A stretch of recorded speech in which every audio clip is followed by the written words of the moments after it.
Is your brain infested with ants? What are we talking about today, Robbie? We're not going to sell you a parasite cleanse or even tell you to go to the doctor and get your brain scanned. Today we're talking about ants. Automatic negative thoughts. Do you know, Ben, how many thoughts we have a day? I actually have no idea. Go on. It's 60 to 70,000 a day. Holy shit. We have 60 to 70,000 thoughts a day, people, but even more shocking, 90% of them are negative. Negative thoughts. 90% of your thoughts, your 60 to 70,000, I'm not going to do the maths, 90% of those are negative. Which, when I first read that, I thought, why would we have so many negative thoughts? I get it, right? Maybe, I'm talking completely out of my arse here, but maybe if we go back through our evolutionary phases, if we were too positive and happy about things, then maybe there was more room for error.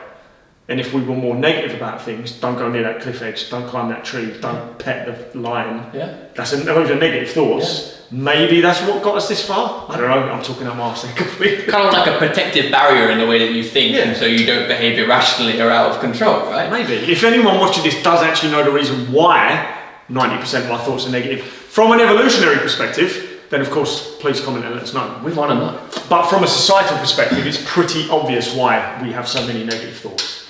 Because things are tough out there, there's horrible people out there. Life is a challenge, it is a struggle, nothing comes easy. The rise of social media as well has distorted our brains and our thought patterns and our attention as well. Yeah, attention's a big thing as well, right? Especially with us two. We're not saints in this, and we're very guilty of both negative thoughts and, I suppose, like, in a way, protecting the way that you think and the way that you behave, right? Yeah. So that's what we want to talk about today, is protecting the way you think, because your thoughts dictate your actions. Your actions become your habit and behaviours, and your physique, your mindset, your energy, your mood, your relationships, everything then is a result of those habits and behaviours that you're inflicting. So we're going to teach you how to think correctly, how to think a bit more positively without getting hippie and woo-woo, and how we can rid your brain of these ants. No more anthills in your brain.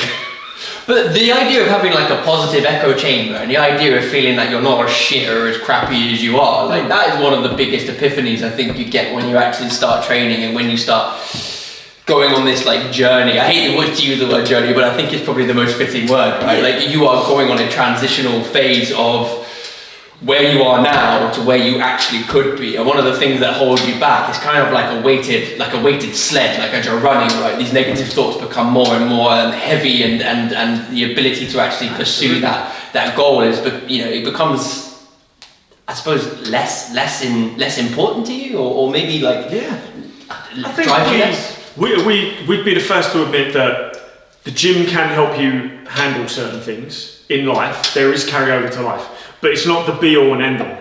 Like people, you see it all over TikTok and Instagram all the time, these mad reels of guys putting dramatic movie score music and quotes over footage of them doing a bicep curl. Like, in the trenches. In the trenches. You're not in World War I, right? We support those guys. But fucking being in the trenches of the way of the gym, when you have this happy life and you have to have a pre-workout to get in that mindset. You're so fucking loose, right? I can pretty much imagine any soldier that's been in the trenches was praying that they were actually in David Lloyd Gideon Park instead. You know what I'm saying? Yeah. Getting through that leg extension set, right? But like, the gym's not enough, because it is just, if you think about it, 3 hours of the entire week. That's a lot of time to have other stimulus coming into your brain and create these negative thoughts. The gym is an absolutely essential part of your lifestyle, and I'm not saying don't go to the gym, but you'll probably see guys that go to the gym that are just angry all the time, moody, miserable people. They're potentially using it as an escape from some part of life as well. We've been there, right? Yeah. The idea of, instead of running from your demons, you're trying to make your demons run from you, right? Like we've all been in that mindset, where like, you think you're the toughest guy in the world, and that's all that matters in that moment. So obviously your thought patterns, your overall environment, how you treat yourself, how you catch your thoughts and rearrange them into something a bit more positive is the thing that's going to rid these ants. And you're not going to completely rid of them. You need negative thoughts, and we all know that person that is happy all the flipping time. And you don't want to spend any of your time near them. Like tiny little doses here and there. We all know that person. We don't want to be that person. Yeah. And even then, it's foolhardy. I think if you're happy all the time, you're kind of kidding yourself. Maybe you're not looking at something that's actually for sure about to bite you on the arse. Well, this is the thing that I was thinking about the other day. Like, I think happiness is generally a state, rather it's a phasal state that you go through rather than a consistent state, right? Like, I'm a pretty happy person generally. I don't think I'm happy all the time, but you can appreciate a good moment when you feel crap. Like, because if you don't have that kind of that discrepancy, right? Like, if you don't know what if you don't know what bad feels, how the hell are you going to know what good feels? Of course. You need to feel the both, right? Absolutely. And you can't. And this creates a lot of negative thought patterns as well. Is people assume happiness should be their default emotion. Yeah. Should be their default state, their Yeah. consistent state. Yeah. That if you're not happy all the time, then something is wrong. But it's not the case. And like Ben just said, like if you really, really look for it, then the better moments, the genuinely happy moments, become even happier. And then you'll try to create an environment that gets you more and more of those. Yeah. But you don't do that without flipping your mindset and looking for it, really. Yeah. Have you ever seen that quote from South Park, Butters? And he talks about that. He says that the boys approach him and he's sitting on a step being all sad. I wonder if we can put this in there. We'll cut it in. And they ask him, they're like, Butters, why are you so sad? And he's like, it's okay, because now I feel sad, I know what good feels like. And actually, that's quite a big mountain to climb in the way that you think, right? Yeah. Like, not everything needs to be good. Sometimes you need to get in the trenches a little bit, but not the point where you just want to be the worst person to be around. Of course. Man, there's deep esoteric wisdom in South Park. Yes, for sure. Thank you. Is it Trey Parker and Matt? Yeah, Matt Stone. That's it. They're great guys. Shout out to those. Predictive programming in Simpsons, but genuine deep esoteric wisdom in South Park. For sure. So, before we get into let's get into what these ants are. I've got them written down because I ain't gonna remember. There's 9 of them, right? There may even be more. Some of these ants are, which you may be guilty of. Put your hand up if any of this sounds relevant. Black and white thinking. So using phrases such as, things should be this way. Yeah. I never get to do this. I'm always negative. Like black and white thinking, like there's no in between, there's no grey zones. And we could probably, you guys at home will probably refer to this as all or nothing. The idea of being either all in or all out. But let me ask you a question, Robbie. If you had you're driving down the road and one of your wheels sadly gets a puncture, do you go around and then slash the other fucking tyres thinking that that's it, it's all or nothing, right? Like, I've got one puncture, but I'm going to ruin all 4 tyres as a result. Yeah. Like, it just seems dull, right? And very silly. And in terms of, especially this time of year, that's what a lot of you are doing with your diets, are slashing the rest of the tyres. You do that after a bad week. You had one binge at the weekend, or a snack that you forgot you had has unfortunately raised the scale average over the week or something like that. So you go, fuck it, this isn't working. I'm just going to eat whatever the hell I want. Yeah. That's slashing the rest of your tyres, right? And also putting off training. Like, we have this right now. People want to train with us, but it was 5 weeks away from Christmas and the New Year. And people are like, oh, sod it, I'll just wait until the New Year. It's like, you've still got 5 weeks of progress. And like, we have seen amazing results happen in 5 weeks. It doesn't take an awful lot to get that change in mindset. Not at all. And it's just meeting you where you're at as well. Like, okay, so you've got 5 weeks and you're going to be busy. End of work parties, stuff you've got to wrap up with your businesses or whoever employs you, social events, you've got to get the house ready for Christmas, you might have kids. Cool, it's going to be busy, but that's still not however many hours are in a week, because again, I'm terrible at maths. That's still not however many, 168? All right. How many hours in a week? How many hours in a week? 168. 168. So that's still not 168 hours worth of stuff, right? So it's trying to find those little gaps where they are, but you've been so conditioned to not even look for them that you assume they're just not there. And that's black and white thinking as well. There's never enough time. There's always time. Just depends what you're willing to prioritize, what you're willing to sacrifice and let go of a little bit. Yeah. And like I say, meeting you where you're at doesn't mean you have to go all in on an aggressive diet and an intense 4 or 5 times a week training program 5 weeks before Christmas. Maybe it's just a case of starting to track your food. Yeah. Starting to optimise your sleep routine a little bit. Yeah. Anything along those lines. And actually, I think one of the biggest roles in our job that we find is that you need to be able to have an outline of a goal. like at least somewhere where you're going, right? Like very rarely do I get into my car without having a destination. And there's something very poetic and beautiful about getting a car and just driving, by the way. I have done it. But like without a destination, there's no point me getting in the fucking car, right? So, exactly. So you've got to have that like ability to push yourself and put yourself, like foresight into where you want to be. And then the layers that Rob said there. Yeah. Kind of like a... Of course. There's focusing on the negative. So even when positive things are happening, you just look at them, focus on the negative, right? So, well, that could be the same as the tyre example, right? Yeah. That could be you were going to meet your friend on a Sunday, and you're all looking forward to it. It's going to be an amazing event, and you're super excited. And you've arranged things around that time. Mate cancels, but agrees to meet you on a Saturday. Yeah. You're super pissed off. I mean, it's a shit example, but you're super pissed off that, oh man, Sunday all this stuff is going to happen. But you're still meeting your mate, like you're not looking at the positive thing that you've still got there. Yeah, and like a more applicable one in the gym is like, if you aren't feeling 100%, and we get this a lot, like people to avoid coming into the gym because they don't feel 100%. It's like, well, I don't want to say this term because I don't think this is good. Like any workout is a bad workout. I've seen a shitload of bad workouts, so I'm not going to throw that out there into the ethos. Yeah. But one thing I do agree with is that just getting it done, like having a decent standard of like, all right, I only got 10 reps on that set and I was aiming to get 15. Yeah. Well, at least I got fucking 10. Yeah. Like that's a good way of looking at it. But a lot of people will be like, well, I only got 10. It's like, well, that was better than what you wouldn't have. Like you wouldn't have done that if you didn't come in. True. I have a lot of issues with my back, which we will detail throughout multiple videos to come. When the issues happen, I can throw all my toys out the pram. I can't train, I can't lift heavy anymore, I can't squat, I can't deadlift. But that doesn't serve me. I can still walk. I can still go to the gym and sit on the bike. I can still do some arms and delts, and who the hell doesn't want to do more arms and delts? You know, talking to the specialist right here. These two.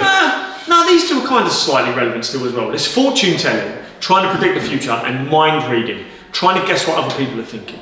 Now, it's not so relevant to what happens in the gym and outside of the gym in terms of your nutrition, your lifestyle, but it has the ability to cause a negative emotion. If you're trying to guess, if you automatically assume what somebody's thinking, and you're probably wrong, right? And even if you're right, who cares? Who actually cares? And trying to predict the future is obviously a fool's game, unless you're the Simpsons. So those things... Or unless you have a DeLorean. Unless you have a DeLorean as well. Unless you've got the almanac. Yes, yeah. Well, I was just going to say something about the mind reading, because I think this is something really interesting, and I wonder if you agree with this, Rob. In the years of being a PT, I have had so many people go, actually, I don't want to start yet because I'm not fit enough. Oh, hell yeah. And it's like, people don't understand that we get you from where you are and we take you on a journey again of where you want to be and where you should be. Yeah. It doesn't matter, like we don't have any expectations of where people are because everyone's on a totally different path. Yeah. So like that mind reading could put you off from seeing either a fitness professional or even just going to the gym because you think other people care what you look like and what you're doing. Yeah. They're focusing on themselves. They're trying to get their own shit done and they're probably thinking the same stuff as you are. Hell yeah. Most people going to the gym have the exact same insecurities, like we all do. There's a touch of body dysmorphia going on amongst most people. There is. I'm in that camp. I'm in that camp. I've definitely got too small of calves. I've also had a couple of pinches on the side of my abs over the years where it's definitely been too high, right? Too many waffles and sausage rolls, but that's okay, right? It's okay. It's okay. Thinking with your feelings. Obviously, this is making decisions based on emotion rather than logic, right? And we do this a lot of time when we're in a negative state, when something bad has happened, you've had a stressful day at work. We see this a lot in terms of people emotionally eating in the evenings, eating snacks that they wouldn't normally eat, just buying junk on the way home, skipping the healthy food they've got prepped at home and ordering junk instead. Or even skipping training as well. Yeah. Like if you think your negative mood can affect your sleep, which affects your energy the next day, which affects your drive to come to the gym, or to track your food, or to continue make healthy food again. These all kind of, just notice that, these all kind of fit in with each other anyway.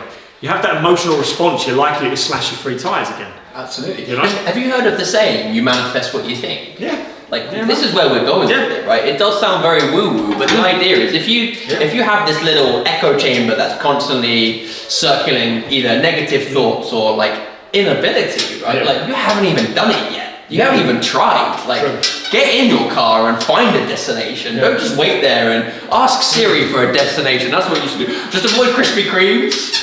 I'd probably say there are a few destinations that you should probably avoid.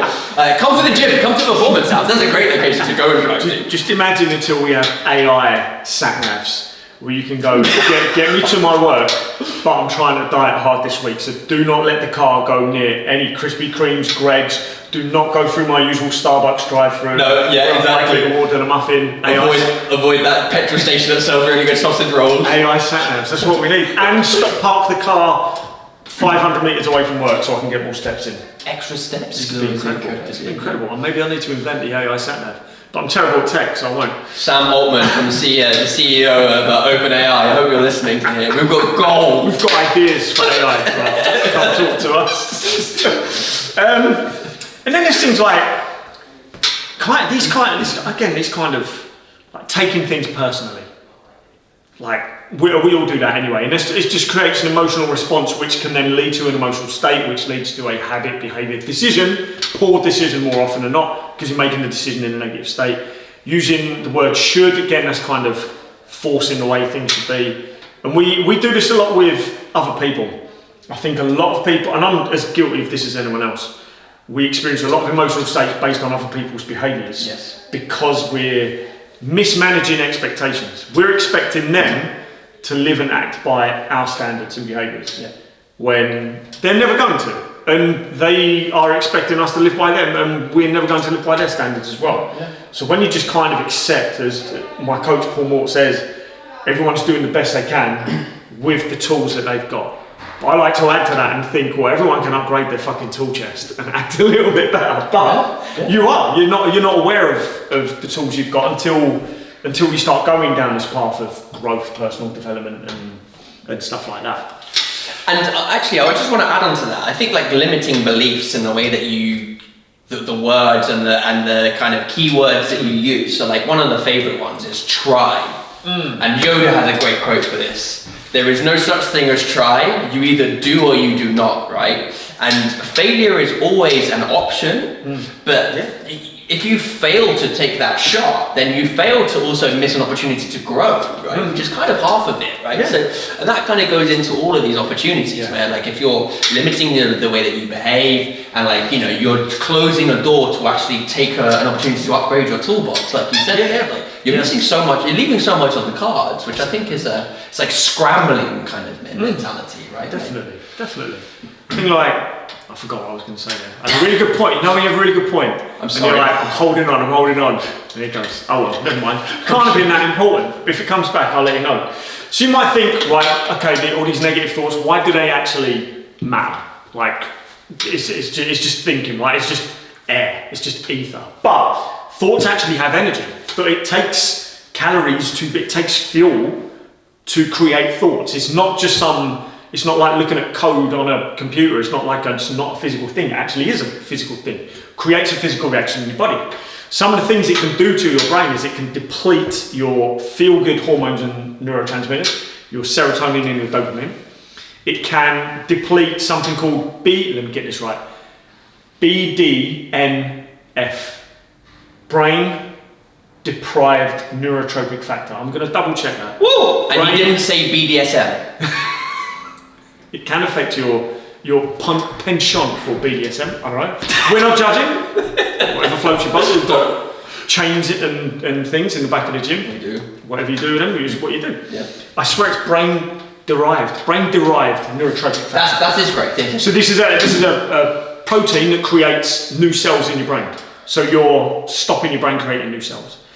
You can shrink the size of your brain whilst enlarging the size of your amygdala. And your amygdala is known as your brain's fear center. This is where all the negative thoughts come from. So you're shrinking your brain, your capacity for all these other things, but enlarging in the fear center through consistent negative thoughts, which is fucking terrifying, really. And all this leads to a depressive state, anxiety. This then creates a abundantly negative biological environment in your brain. So you're more likely to continuously then think even more negative thoughts, which leaves you no room for positive ones. It's like a perpetual shitty cycle of negative cycle, man, of ants just... Ants, the ant hill is just cycling, it's just going all over. We've got fire ants in there, we've got all kinds of... Can you name any other type of ant? That is all I've got. That is all I've got. Worker ants? There must be a queen ant in there somewhere. We're not biologists. Killer ants. Killer ants.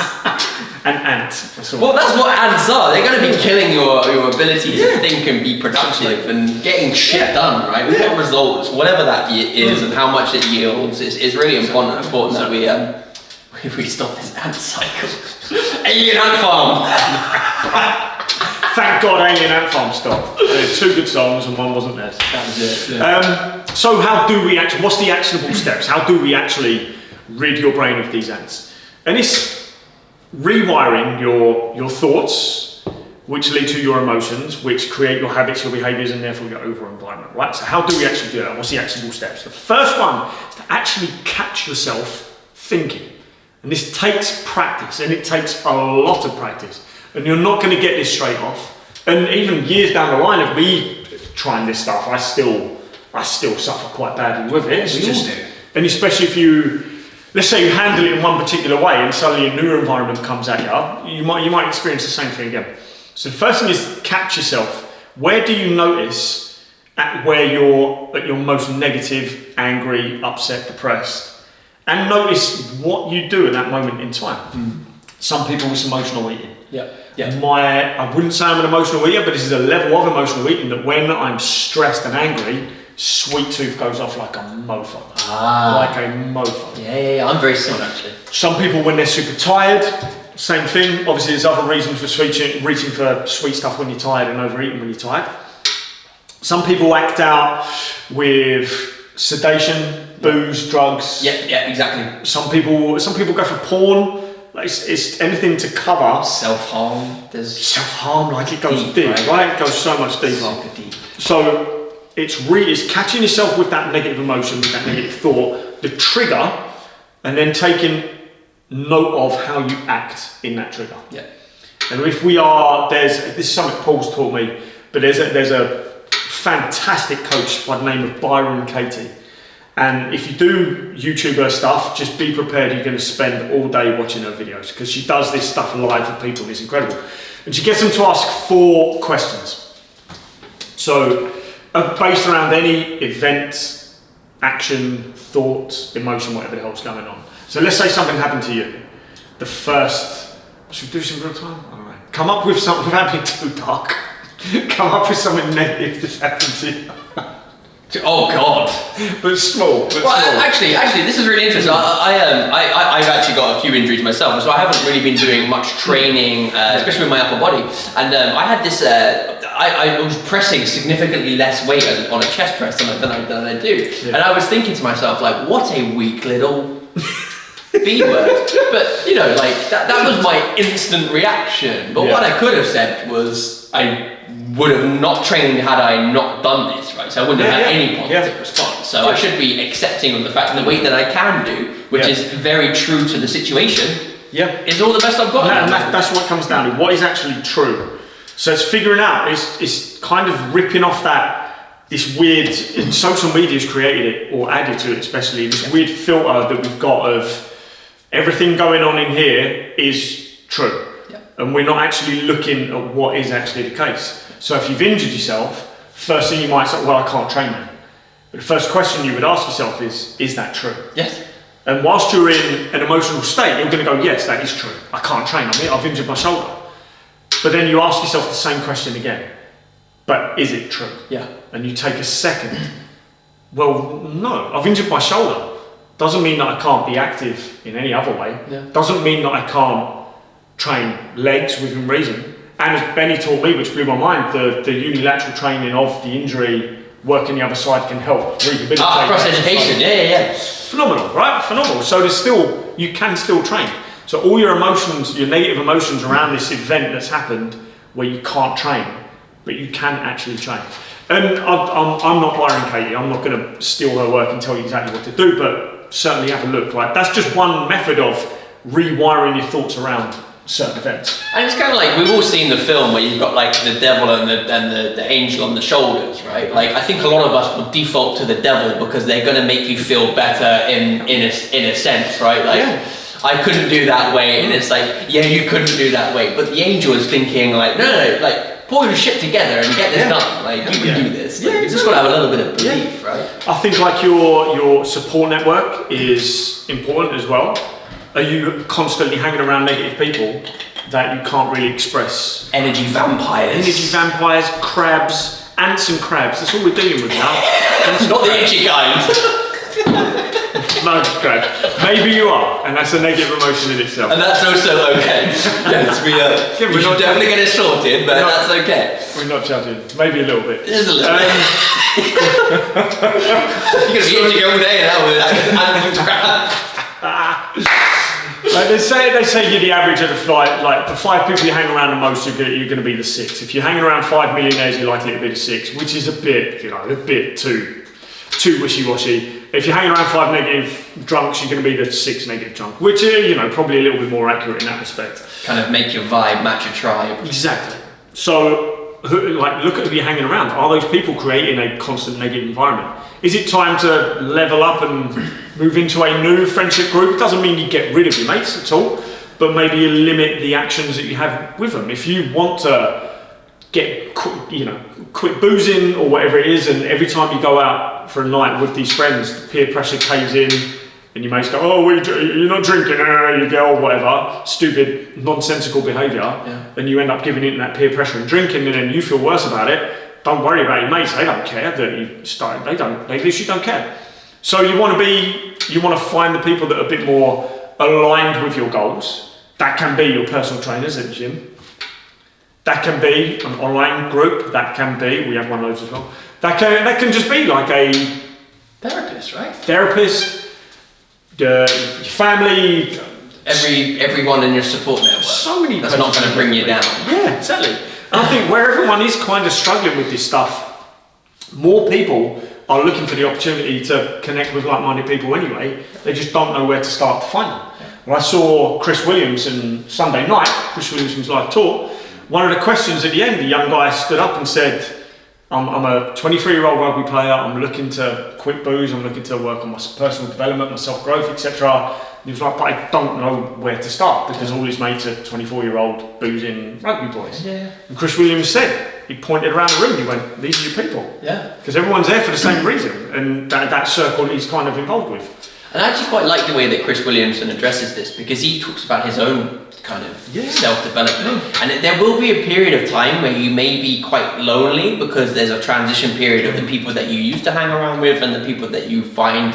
But putting yourself out there and giving yourself an opportunity, like learn, read, listen, surround yourself with people, like go to seminars, go to talks, there's millions of things out there, there's millions of like-minded people. You've just got to have a little bit of gusto in going for it. And the environment you create is not just based on the physical people you're hanging around, it's the podcasts you listen to, it's the videos that you watch. Are you searching out particular topics on YouTube, or are you just doom scrolling through TikTok? Like one of those is going to create a more positive emotional state, one's going to create a negative one. One's going to educate you, one's certainly not going to educate you. I don't know, but every now and then you can tweak your algorithm to get something good out of it. I mean, I'm inundated with dash cam crashes at the moment, and that's certainly not good. But I'm learning what not to do. Well, not to do. I don't know what's going on with my algorithm, which is why I'm about to delete it. I get occasional faith-based videos, training videos, and then random people that have just taken a selfie, and it's one photo of them. But like they've not got audiences, there's no likes, it's just literally overweight Doris on her grand's chair with a selfie, like people's first ever Facebook selfie, just going, oh, I need a photo, don't know, I'll take a photo. And that's my TikTok algorithm, don't know what's going on. Anyway. I'd love to see that. I'll show you later. Oh my God. Anyway. Definitely different. So your environment, obviously, very, very important. But the rewiring the habits as well. Sometimes all you got to do is catch yourself once.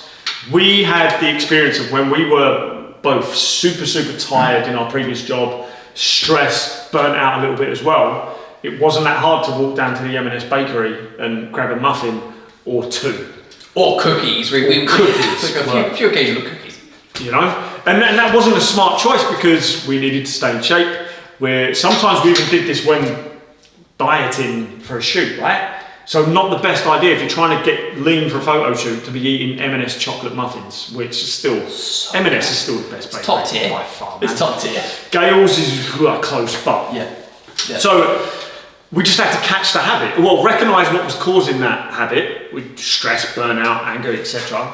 And then just catch yourself. You could easily walk down to M&S and instead of getting the muffin, you can get their 3 packs of chicken for £7, which are phenomenal. Yep. That might be more closely related to the goal that you're trying to achieve. Bingo. Or you could, sorry to butt in. No. But you could almost go like a level down. Like I think that could also sometimes be like a really big jump for people, right? Like if you fancy a muffin and you typically get 2, okay, well maybe your first step is to get 1. Exactly. Or maybe you look at and go, hey, there's some rice cakes over there with a little bit of chocolate on them, like chocolate covered rice cakes. Like that's going to be way lower calories. Hell yeah. And hopefully less moreish as well. Right? Yeah, exactly. So there are like levels to this and like gaps that you could fill that because the goal is to not make it. You want to make sure that you have a plan that even when it fails, it still succeeds. Yeah, true. It's finding your balance as well, right? So again, 2 muffins, probably what, 500, 600 calories? I reckon a little bit more than that. 450 right? each, I reckon. Each, right? So, that's nearly 2 flipping meals of where you could eat whatever the hell you want. Yeah. Let's say you have those 2 muffins and it comes to 8, let's just round it to 800 calories.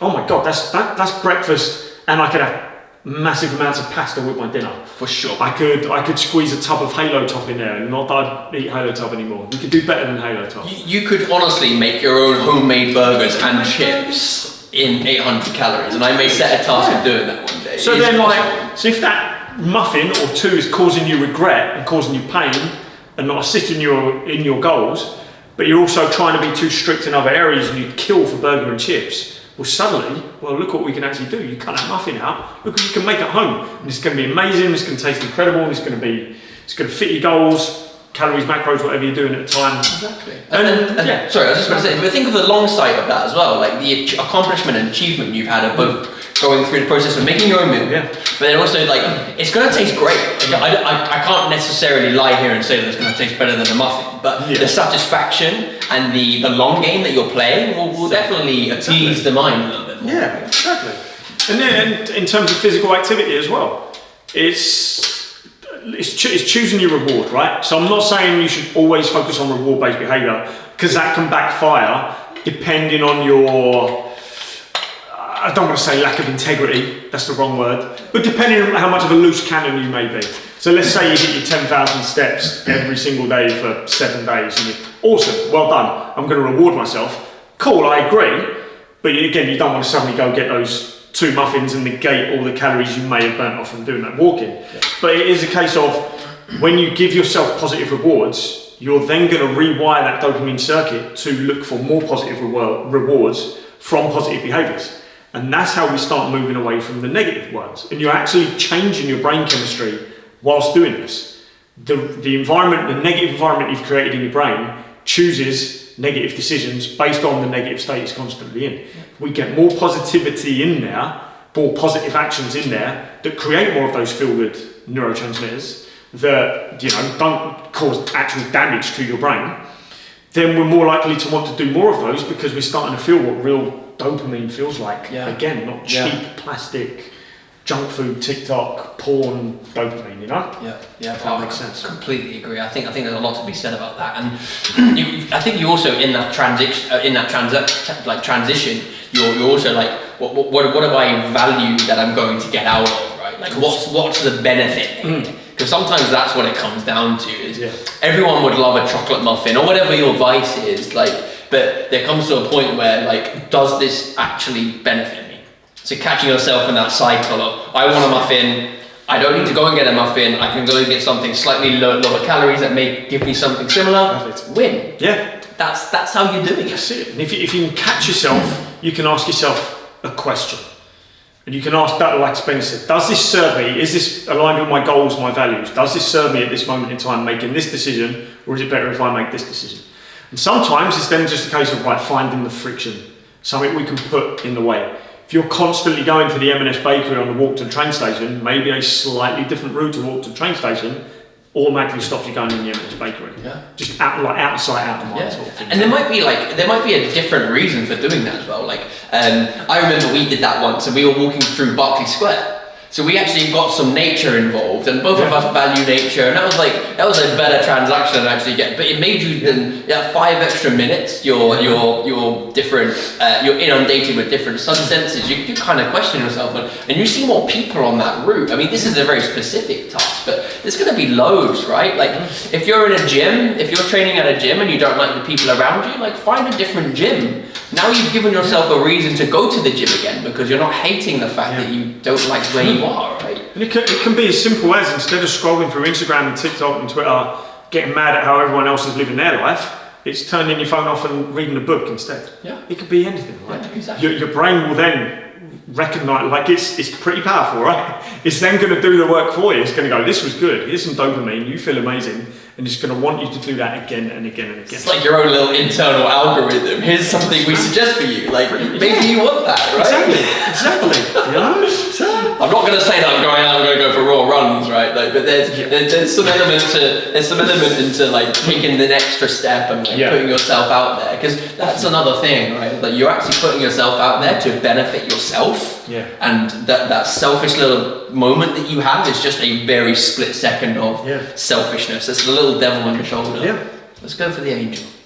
So there you go, guys. Your brain is currently infested with ants. We've just given you some tips and strategies to create more positive environments, more positive emotions, and therefore more positive actions throughout your life. So you feel good, you see progress, you feel successful, and you feel amazing, right? If you have any questions on what we covered today, you want us to dive deeper into anything, then just comment below this video. Make sure you subscribe as well. We're calling this episode 1 of the Performance House podcast. Yes, you're welcome. This is beautiful. Whether this turns into a proper podcast in terms of audio, who knows? We'll see where this goes. But we just want to provide you guys with value in a longer form content than what we can do on Instagram and things like that. Like a relaxed chat. And let me tell you right now, Rob and I know so much shit about weird and obscure things. I guarantee you it's going to be worth listening to for the 30 minutes that maybe we try and do. 100%. And who knows, you may get more content out of it, more longer content. So give us a like, a follow, a share, subscribe, all the things you can do on YouTube. But also comment below with the things you want us to cover, and we'll cover them in a calm, clear, sensical, it's not a word, but I'm using it, smart way. We love it. Take care, guys, and we'll see you very, very soon.